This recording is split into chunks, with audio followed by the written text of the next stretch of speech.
के इंतजार जम्मो वर्ग के मनखे मन ला साल भर ले बेसब्री ले रही थे। खास करके युवा मन ला परेदारी वैश्विक महामारी कोरोना के वजह ले जम्मो वर्ग में मायूस दिखा थे। हालांकि होली के सामान ले बाजार में कुछ हद तक रौनक बने हुए हैं। कोरोना संक्रमण के बीच होली के तिहार ला शांति ले मनाए और कानून व्यवस्था बनाए रखे बर पुलिस घलो अपन तैयारी कर रखे हैं। इस संबंध में हम नवागढ़ डिजिटल रिपोर्टर थाना में नव पदस्थ थाना प्रभारी लखेश केवट जी ले बात कर होली तिहार बर जारी करे गए नियम के जानकारी ली। आवा देखन।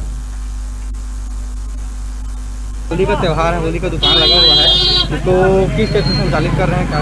जी, अपना होली का सामान, होली का दुकान यहाँ लगाए हुए हैं बस स्टैंड नवागढ़ में, और सोशल डिस्टेंसिंग का यहाँ पालन किया जा रहा है, ग्राहकों से कराया जा रहा है। सभी ग्राहक मास्क पहनकर अपना सामान खरीदारी कर रहे हैं। दुकानदार लॉकडाउन का पालन करते हुए अपने दुकान संचालित कर रहे हैं।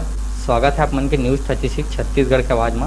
जैसे कि आप मतलब बता दिन कि होली त्यौहार हमारे भारत देश के सबसे पारंपरिक और बड़े त्यौहार में गिनती होते।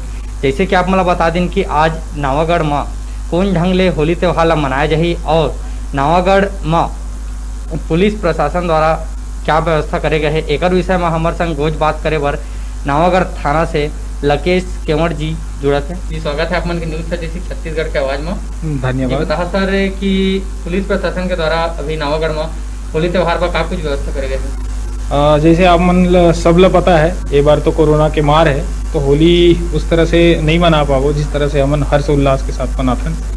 होली अमूमन हमारे भारत देश का सबसे बड़ा त्यौहार है, भाईचारे का त्यौहार है। इसमें सारे समाज सारे वर्ग के लोग एक दूसरे को रंग गुलाल लगाकर हाथ गले मिलकर होली त्यौहार मनाते हैं। अब रही बात होली त्यौहार के लिए, तो मैं आपके चैनल के माध्यम से मैं पूरे क्षेत्र वासियों को, जिला जांजगीर चांपा के वासियों को मैं होली की बहुत बधाई देना चाहता हूं। और ये होली आप मन ला बहुत अच्छा लगे। और पुलिस व्यवस्था में हम लोगों ने बीच में जो सेंसिटिव गांव हैं जिसमें हमेशा मारपीट और की शिकायतें आती है, उस पर हम लोगों ने पेट्रोलिंग की व्यवस्था की गई है। फिक्स ड्यूटी भी लगाया गया है और 2 पेट्रोलिंग की गाड़ी लाइन से मंगाई गई है, जहां क्योंकि थाना क्षेत्र में कुछ गांव ऐसे हैं जो विशेष दूरी रखते हैं, जिस पर से एकदम क्विकली एक्शन थाने से पहुंच पाना संभव नहीं है। इस कारण से हम लोगों ने फिक्स पॉइंट बनाया है, जिसमें केरा है, नवागढ़ है, सेमरा है। इस पे फिक्स पॉइंट बनाया गया है। अगर इन गांवों में कुछ भी ऐसे हुड़दंगी मिलते हैं जिस पर से सख्त कार्रवाई करके उनसे निपटा जाएगा। बेराय छोटकुन ब्रेक लेके देखत रहा आप मन के अपन चैनल न्यूज़ 36 छत्तीसगढ़ के आवाज़।